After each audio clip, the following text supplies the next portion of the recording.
अस्सलाम वालेकुम viewers, you are listening to Jawad Aslam. इस वीडियो में हम स्ट्रक्चर्स को डिस्कस करेंगे। स्ट्रक्चर्स हमारे पास क्या होते हैं? तो स्ट्रक्चर्स बेसिकली डाटा टाइप है एक स्ट्रक्चर सी प्लस प्लस के अंदर। अब यहाँ पे होता क्या है कि फॉर एग्जांपल कोई अरे होती है, तो अरे का क्या होता है कि अरे में ना हम सिर्फ स्पेसिफिक एक ही डाटा टाइप के जो वेरिएबल्स होती हैं, मतलब अरे एक वेरिएबल है बेसिकली, उसके अंदर ना आप एक स्पेसिफिक डाटा टाइप की एलिमेंट स्टोर करवा सकते हो, ठीक है। लेकिन यहाँ पे हम स्ट्रक्चर बनाते हैं ताकि हम डिफरेंट टाइप्स के जो है ना वेरिएबल्स उसके अंदर रख सकें, ठीक है। ये डाटा टाइप है बेसिकली, टेम्पलेट है समझ लें। इसे बनाते कैसे? सट्रैक्ट कीवर्ड यूज करते हैं हम, सट्रैक्ट, ठीक है। और यहाँ पे जो भी मुझे उस स्ट्रक्चर का नाम बनाना है, मैं यहाँ पे फॉर एग्जांपल कोई पर्सन बना देता हूँ, ठीक है। देन मैं ये करूंगा, सही है। अब ये यहाँ से लेके करली ब्रेसिस से लेके और इस करली ब्रेसिस तक इस स्ट्रक्चर की बॉडी है, ठीक है। इस स्ट्रक्चर के अंदर आप कुछ भी बना सकते हो। इसमें वेरिएबल्स हो सकते हैं, इसमें फंक्शन हो सकते हैं, इसमें कंस्ट्रक्टर बना सकते हो। कंस्ट्रक्टर क्या होता है वो भी मैं बता देता हूँ अभी। अब यहाँ पे यहाँ से लेके यहाँ तक है इसकी बॉडी के अंदर मैं सबसे पहले वेरिएबल्स बनाता हूँ। मैं यहाँ पे लिखता हूँ इंट एज, कोई एज वेरिएबल है। इसी तरह कोई स्ट्रिंग का मेरे पास है जी नेम, और कोई है मेरे पास फादर नेम, ठीक है। इसी तरह मेरे पास कोई वेट भी है, ठीक है, वेट है इस पर्सन का। ये मेरे पास वेरिएबल है इसके अंदर, ठीक है। मैंने एक स्ट्रक्चर बनाया, पर्सन उस स्ट्रक्चर का नाम है, ये मेरे पास है वेरिएबल्स इस स्ट्रक्चर के अंदर। मुझे क्या करना है कि मुझे इन वेरिएबल्स को इनिशियलाइज, मैं यहाँ पे फॉर एग्जांपल मैं यहीं पे इनको इनिशियलाइज करवा सकता हूँ। मैं यहाँ पे कर देता हूँ एज इज इक्वल टू 19, और यहाँ पे मैं कर देता हूँ name is equal to Jawad, ठीक है। यहाँ पे मैं father name is equal to कर देता हूँ जी असलम, ठीक है। और वेट इज इक्वल टू भी समथिंग, अपना वेट 68। अब मैंने क्या किया है, मैंने यहाँ पे वेट वैसे डबल में होता है भाई, हाँ वैसे जो मर्जी करो भाई। अच्छा जो भी है, यहाँ पे मैंने वेरिएबल्स को इनिशियलाइज करवा दिया, सही है। वेरिएबल्स बनाए, इनको इनिशियलाइज करवा दिया। अब मैं क्या करता हूँ, मैं मेन से इनको एक्सेस करने की कोशिश करता हूँ। तो मैं एक्सेस कैसे करूंगा? इनके जो वेरिएबल्स हैं इनको मैं कहीं पे भी एक्सेस कर सकता हूँ, मेन में भी, मेन से बाहर भी, क्योंकि ये है ग्लोबल। वो अभी मैं बात करता हूँ। सबसे पहले मैं मेन में इसको ना एक्सेस करता हूँ। मैं कैसे एक्सेस करूंगा? मैं ऑब्जेक्ट बनाऊंगा पर्सन क्लास का, ये पर्सन के, ठीक है। मैं लिखूंगा पर्सन और के। तो अब बेसिकली के जो है ना मेरे पास, ये पर्सन क्लास का एक ऑब्जेक्ट है, ठीक है। इस ऑब्जेक्ट के जरिए मैं ना के जो हमारा वो है पर्सन जो हमारे पास स्ट्रक्चर है, उसके किसी भी मेंबर को मैं एक्सेस कर सकता हूँ। ये हैं हमारे पास डाटा मेंबर्स। अब मैं इनको प्रिंट करवाता हूँ। मैं यहाँ पे करता हूँ सी आउट, मैं लिखूंगा के डॉट, तो ये लें जी, ये नेम आ गया है, ठीक है। अब यहाँ पे मैं हैंडल, और अब मैं यहाँ पे ना कॉपी कर रहा हूँ, कंट्रोल सी वी। अब यहाँ पे मैं के डॉट, यहाँ पे मैं के डॉट फादर नेम पे क्लिक कर देता हूँ, फादर नेम आ जाएगा। अब यहाँ पे मैं के डॉट, यहाँ पे इसका एज, ठीक है। वेट को रहने दे प्रिंट करवाने के लिए, बस 3 काफ़ी है। अब मैं ऐसे करता हूँ रन, ठीक है। तो ये प्रिंट करवा देगा जो मैंने इनिशियलाइज करवाया वहाँ पे 19 जवाद और असलम, ठीक है, जो भी है जवाद असलम और 19, सही है। जवाद उसने प्रिंट करवा दिया, इसका नेम जो नेम वेरिएबल में है स्ट्रक्चर के नेम वेरिएबल के अंदर, ठीक है। ये जो स्ट्रक्चर था ना हमारे पास, इसके नेम वेरिएबल के अंदर मैंने जवाद स्टोर करवाया था ना, तो वो उसने यहाँ पे प्रिंट करवाया। फिर उसने फादर नेम और देन उसने एज 19 प्रिंट करवा दी, सही है। अब ये तो मैंने क्या किया है, मैंने वेरिएबल्स बनाए हैं, उनको मैंने मेन में एक्सेस कर लिया। अब इसी तरह ना मैं क्या कर सकता हूँ, यहाँ पे मैंने क्या किया है, यहाँ पे मैंने जो वेरिएबल्स बनाए ना उनको मैंने उसके अंदर इनिशियलाइज करवाया, सही है। अब यहाँ पे मैं एक काम नहीं कर सकता कि यहाँ पे मैं चाहूँ कि मैं यहाँ पे सी आउट लिखूँ और मैं यहाँ पे इनपुट ले लूँ, यूज़र से प्रिंट करवाऊँ, डिस्प्ले करवाऊँ कोई चीज़, और यहाँ पे कोई सी इन करके वेरिएबल उसको इनपुट करवा लूँ यूज़र से। ये काम नहीं हो सकता यहाँ पे, ठीक है। ये आप करते हो तो यहाँ पे कोई फंक्शन बनाओगे, फंक्शन के अंदर आप सी आउट और सी इन फंक्शंस को यूज़ कर सकते हो।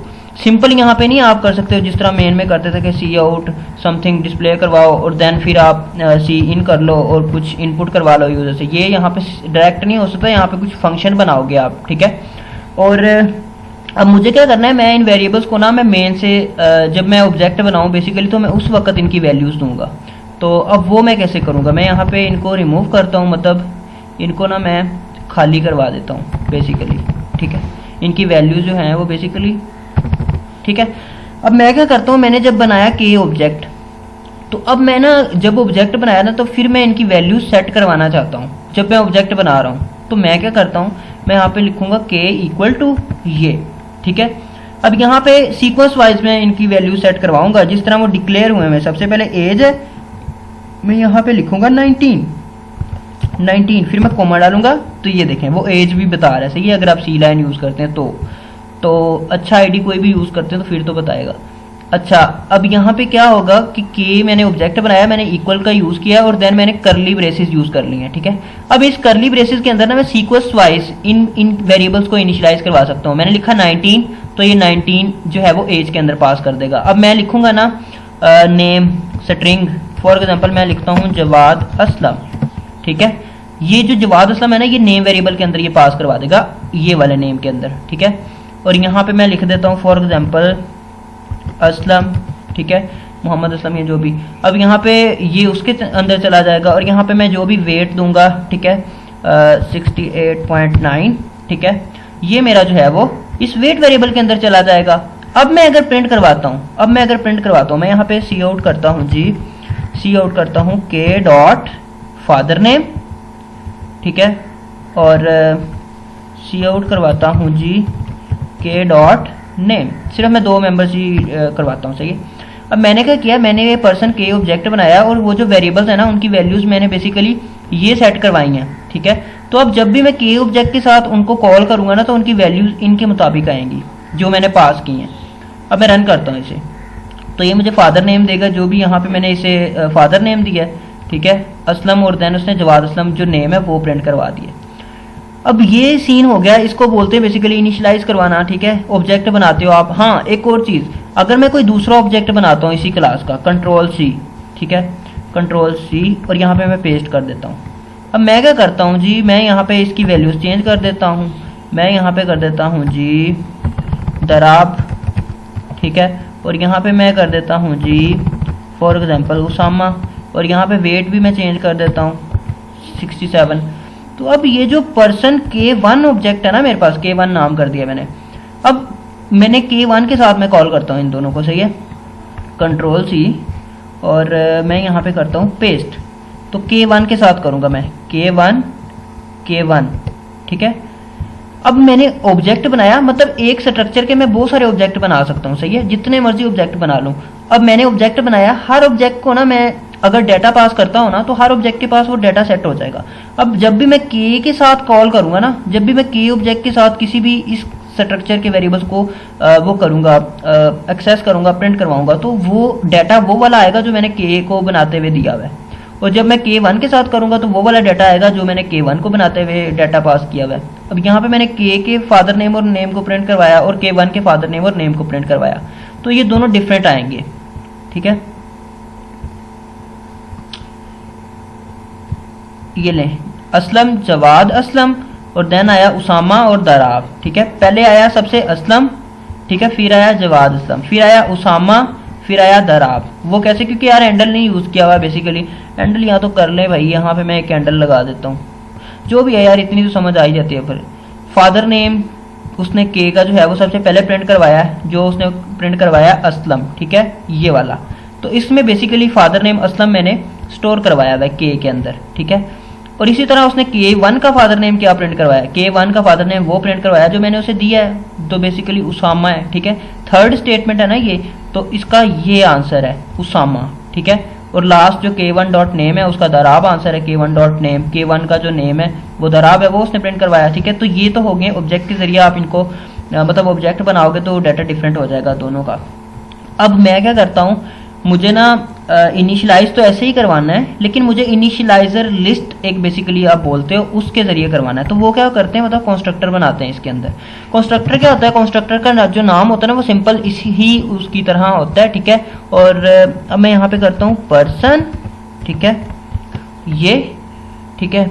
अब यहाँ पे मैं इनिशियलाइजर लिस्ट है ना, तो मैं सीक्वेंस वाइज ना वेरिएबल बनाता हूँ। मैं यहाँ पे लिखता हूँ जी इंट s, ठीक है, और देन मैं लिख देता हूँ कोई स्ट्रिंग s1, देन मैं लिखता हूँ कोई स्ट्रिंग s2, देन मैं लिख देता हूँ कोई डबल s3, ठीक है। अब मुझे क्या करना है, मुझे इनिशियलाइजर लिस्ट की मैं बात कर रहा हूँ, इनिशियलाइजर लिस्ट। यहाँ पे मैं क्या करूँगा, मैं सिंपल एक वो लिखूंगा जो भी मेरा वेरिएबल है एज, ठीक है, उसके अंदर मैं पास कर दूंगा एस जो फर्स्ट आर्गुमेंट होगा, कोमा डालूंगा, सेकंड लिखूंगा नेम, इनिशियलाइजर लिस्ट बेसिकली इसे बोलते हैं, और S1, ठीक है, इसके अंदर मैं S1 पास कर दूंगा जो भी आर्गुमेंट मैं पास करूंगा। कंस्ट्रक्टर बेसिकली उस वक्त कॉल होता है जब हम ऑब्जेक्ट बनाते हैं, तो जब मैं के लिखूंगा ना तो फिर मैं ये सारा डाटा तो पास करूंगा ना, तो ये सारा डाटा बेसिकली मैं खुद से यहाँ पे वेरिएबल्स के अंदर सेट करवा रहा हूँ, ठीक है, कंपाइलर डायरेक्टली नहीं हो रहा। अभी मैं बनाता हूँ ऑब्जेक्ट फिर पता चलता है। अब यहाँ पे नेम, यहाँ पे मैं लिखूंगा S1, नेम के अंदर S1, और यहाँ पे मैं फादर नेम वेरिएबल है बेसिकली, और उसके अंदर मैं S2 लिख दूंगा, ठीक है, सीक्वेंस वाइज लिखना है। S के अंदर एज होगी बेसिकली जो हम पास करेंगे, ठीक है, ये S ये देने लग गया, ठीक है, कि S के अंदर आप 19 एज पास कर रहे हो, S1 के अंदर आप जवाद असलम पास कर रहे हो, S2 के अंदर आप ये पास कर रहे हो, S3 के अंदर आप ये पास कर रहे हो। तो बेसिकली अब खुद से मैं सेट करवा रहा हूँ। प्रीवियस में क्या हुआ था कि कंस्ट्रक्टर नहीं था तो उसने खुद से सेट करवा दी थी, लेकिन मैं खुद से अगर चाहूँ मैं सेट करवा सकता हूँ, जैसे मैंने यहाँ पे करवाए में। फॉर एग्जाम्पल मैं क्या चाहता हूँ कि मैं जो ये मैंने पास किया ये भाई आप यहाँ पे लगाओ इंटीजर में, फर्स्ट वाले एज की जगह ये जो वेट है आप एज की जगह लगाओ, ये मैं यहाँ पे कर सकता हूँ, चेंज कर सकता हूँ ना। तो अब यहाँ पे क्या हो रहा है, एज मैंने एस जो मैं पास करूँगा, और string name, father name, weight रह गया, वेट डब्ल्यू, वेट के अंदर आप पास कर दो कौन सा है, S3 है, ठीक है, S3, ठीक है, S3। तो ये बेसिकली अब मैंने खुद से सेट करवा दी है। ये क्यों होता है इनिशियलाइजर लिस्ट बेसिकली, क्या अगर मतलब मैं मेन से पास कर रहा हूँ ना, तो यार मैं अगर चाहता हूँ कि मैं ये जो 19 मैंने पास किया है ये एज के अंदर ना जाए बल्कि ये जाए मेरा वेट के अंदर, तो मैं क्या करूँगा, मैं यहाँ से S3 और यहाँ पे मैं S1 कर दूंगा, ठीक है। तो ये क्या सीन हो गया भाई, एक मिनट, हाँ सही है, क्योंकि यार वो डबल का है ना, उसे इंट में कर लें, या तो मैं इंटीजर में कर देता हूँ उसे, क्योंकि डाटा टाइप तो सेम होनी चाहिए ना भाई, डाटा टाइप तो सेम होनी चाहिए ना। अब आप डबल के अंदर वो इंटीजर करवा रहे हो तो फिर तो भाई गड़बड़ होगी, सीधी सी बात है, फिर तो गड़बड़ ही गड़बड़ है आपके पास। तो इंटीजर बना दो इसे S3 को, सही है। तो ये सीन हो गया। अब यहाँ पे भी उसे इंटीजर में ही देना है, हमें 68 देना है और यहाँ पे उसे 67 देना है, ठीक है, ओके। तो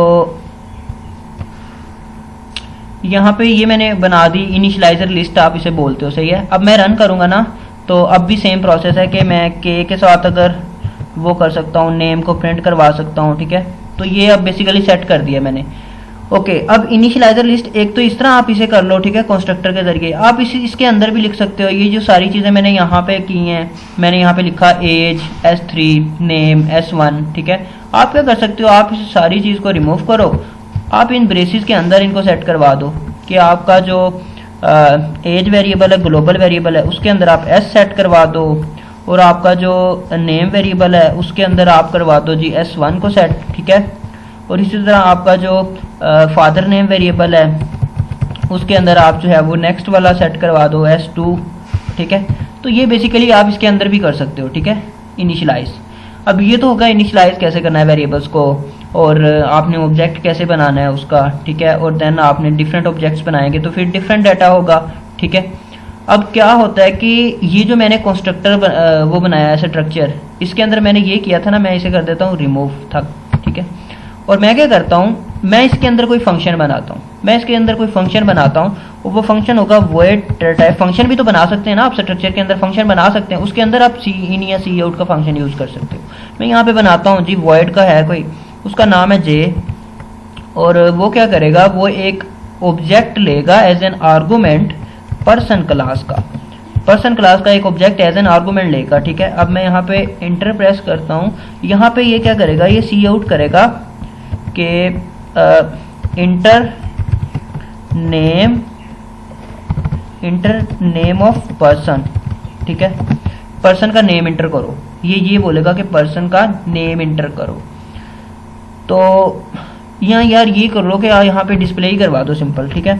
अब यहाँ पे सी आउट करो, उस पर्सन का जो H है ना उसका आप डाटा प्रिंट करवा दो, सिंपल नेम है, ठीक है। आप सी आउट करवा दो उस पर्सन का जो आपके पास एच है उसका आप फादर नेम प्रिंट करवा दो, सही है। तो ये बेसिकली आप कर सकते हो। सी आउट का फंक्शन अब यहाँ पे कॉल हो रहा है हमारे पास, सही है, फंक्शन के अंदर। तो अब ये फंक्शन है मेरे पास जो इस स्ट्रक्चर के अंदर बनाया हुआ है, इस स्ट्रक्चर की बॉडी के अंदर बनाया हुआ है। अब इसे मैं कॉल करूंगा सिंपल ऑब्जेक्ट के साथ जो भी मेरे पास होगा। अब मेरे पास था कोई भी ऑब्जेक्ट है, मैं यहाँ पे के ऑब्जेक्ट के साथ कॉल करता हूँ, के डॉट ये J1, और इसके अंदर भी मुझे कुछ पास करना, मैं के पास कर देता हूँ, ठीक है। इसके अंदर मैं के ऑब्जेक्ट पास किया तो बेसिकली ये डाटा मैंने इसके अंदर पास किया है, तो अब ये K1 ऑब्जेक्ट का डाटा जो है वो प्रिंट करवा देगा। तो ये जवाद असलम और जवाद आ गया, ठीक है। के का डाटा जो है उसने प्रिंट करवा दिया, नेम उसने जो इसका नेम था वो प्रिंट करवाया, देन उसने फादर नेम प्रिंट करवा दिया। ओके, ये तो हो गया फंक्शन। फंक्शन बनाओ, उनको आप कर लो, ठीक है। ये मैंने ऑब्जेक्ट पास किया था फंक्शन को, सही है, और उस ऑब्जेक्ट का डाटा आप बेसिकली एक्सेस कर सकते हो। अगर मैं K1 ऑब्जेक्ट पास करता यहाँ पे, अगर मैं यहाँ पे K1 ऑब्जेक्ट पास करता तो डाटा डिफरेंट आता, डाटा K1 का आ जाता, ठीक है। मैं रन करता हूँ इसे अब, तो डाटा जो है वो इसका आता, दराब का और उसामा का, जो भी है दराब और उसामा, ठीक है। डाटा डिफरेंट हो गया ऑब्जेक्ट के साथ, ऑब्जेक्ट डिफरेंट पास करोगे तो डाटा भी डिफरेंट होगा। ओके, अब मैं क्या करता हूँ, ये जो मैंने स्ट्रक्चर बनाया, इसका ऑब्जेक्ट मैंने तो बनाया मेन में। अब मैं क्या करता हूँ, ये जो स्ट्रक्चर बनाया ना, ये ग्लोबल स्ट्रक्चर है, इसको ना आप पूरी फाइल के अंदर, ये जो main.cpp फाइल है ना, इसके अंदर कहीं पे भी एक्सेस कर सकते हो, कहीं पे भी इसका ऑब्जेक्ट बना के इसके वेरिएबल्स को आप एक्सेस कर सकते हो, इसके फंक्शंस को आप कॉल कर सकते हो, सही है। कैसे, अब यहाँ पे फॉर एग्जांपल ये तो मेरे पास मेन है, इस यहाँ पे तो मैंने मेन के अंदर इससे वो किया है। मैं क्या करता हूँ कि मैं कोई बना लेता हूँ, मैं नीचे कोई फंक्शन बना सकता हूँ ना, मेन के नीचे कोई फंक्शन, इसके नीचे भी कोई फंक्शन होगा ना, तो उसके अंदर भी मैं उस स्ट्रक्चर का ऑब्जेक्ट बना के उसके वेरिएबल्स जो हैं ये एक्सेस कर सकता हूँ। ओके, और एक और चीज़ कि आप स्ट्रक्चर जो है वो मेन के अंदर बना सकते हो। मैं इसे सारे को करता हूँ Ctrl+X, और मैं इनका ऑब्जेक्ट जो है वो रिमूव करता हूँ, मैं स्ट्रक्चर को मेन के अंदर बना देता हूँ। अगर मैं मेन के अंदर स्ट्रक्चर बनाता हूँ ना, तो फिर इस स्ट्रक्चर को मैं सिर्फ मेन के अंदर ही एक्सेस कर सकता हूँ। फिर अगर मेन के बाहर मैं कोई फंक्शन बनाता हूँ ना, जिस तरह ये तो मेन की बॉडी है ना, अब मेन फंक्शन है ये मेरे पास, उसके अंदर मैंने स्ट्रक्चर बनाया हुआ है। अब मेरा जो स्ट्रक्चर है ना वो मेन तक एक्सेस हो सकता है। अगर मैं कोशिश करता हूँ कि ये मेन की बॉडी यहाँ पे ख़त्म होती है, भाई यहाँ पे भाई कोई फंक्शन बनाऊँ और उसके अंदर मैं ऑब्जेक्ट बना के इसको स्ट्रक्चर को मैं एक्सेस करने की कोशिश करूँ, तो मेरे पास नहीं होगा, ठीक है। अब मेमोरी में क्या होता है कि यार ये जो मतलब अब जो मैंने ऑब्जेक्ट बनाया था बेसिकली H, ठीक है, उसमें क्या था, नेम भी था, फादर नेम भी था, मतलब हर चीज़ थी। तो बेसिकली होता क्या है कि अगर मैं यहाँ पे क्या करता हूँ, मैं इसे दोबारा बाहर ही लेके चलता हूँ, Ctrl+X और Ctrl+V, और ये मैं क्या करता हूँ जी, मैं यहाँ पे मैंने क्या किया था, मैंने ऑब्जेक्ट बनाया था मेन के अंदर एक पर्सन का, मैं यहाँ पे करता हूँ पर्सन के, ठीक है। जब मैंने ये पर्सन के लिखा तो मेमोरी में पता क्या हो गया, मेमोरी में ना के एक ब्लॉक क्रिएट हो गया, और उसमें क्या हो गया, इस के का साइज कितना होगा, ठीक है, मेमोरी साइज कितना होगा। इसमें तमाम वेरिएबल्स होते हैं, जब वो किसी का स्ट्रक्चर का ऑब्जेक्ट बनाते हैं ना, तो उसमें वो तमाम डाटा टाइप्स होती हैं जो उस स्ट्रक्चर के अंदर आपने डिक्लेयर की होती हैं। अब मैंने उस स्ट्रक्चर के अंदर कितने वेरिएबल्स रखे हैं, उसके अंदर है एक एज है इंटीजर टाइप 4 बाइट का, 2 स्ट्रिंग है, ठीक है, 16 बाइट के, 16 बाइट, और इंटीजर एक 4 बाइट का तो 20 बाइट, और एक है इंटीजर ये भी, ठीक है। तो 24 बाइट का एक ब्लॉक क्रिएट होगा, ठीक है, क्योंकि डाटा टाइप इंटीजर की 4 बाइट, स्ट्रिंग की 8 बाइट, 2 स्ट्रिंग टाइप वेरिएबल है नेम और फादर नेम, तो 8 × 2 16 बाइट, 2 इंटीजर टाइप हैं आपके पास ये और ये, इंटीजर एक 4 बाइट का होता है, तो 4 × 2 8 बाइट, ठीक है। तो 24 बाइट का एक ब्लॉक क्रिएट हो जाएगा मेमोरी के अंदर। वो ब्लॉक कुछ इस तरह का होगा, मैं यहाँ पे अगर दिखाऊं तो ये नेम है, ये फादर नेम है, ये एज है, ये वेट है, ठीक है, ये के एक ब्लॉक है, तो ये मेमोरी के अंदर क्रिएट होगा। उस ब्लॉक के अंदर आप कुछ भी मतलब जो भी आप वेरिएबल्स उसके अंदर लिखोगे ना वो होंगे बेसिकली उसके अंदर। तो यही होता है स्ट्रक्चर अब सिंपल। हाँ, एक और स्ट्रक्चर का आप ऑब्जेक्ट यहाँ पे भी बना सकते हो। मैं यहाँ पे कोई ऑब्जेक्ट बनाता हूँ पर्सन का, पर्सन H, तो ये जो बेसिकली ऑब्जेक्ट है ना ये अब ग्लोबल ऑब्जेक्ट है, ठीक है। अब इसके ज़रिए भी मैं एक्सेस कर सकता हूँ। मैं यहाँ पे लिखता हूँ H डॉट कुछ भी कर सकता हूँ, मतलब इनको एक्सेस कर सकता हूँ मैं बेसिकली। तो यही सिंपल सा होता है स्ट्रक्चर।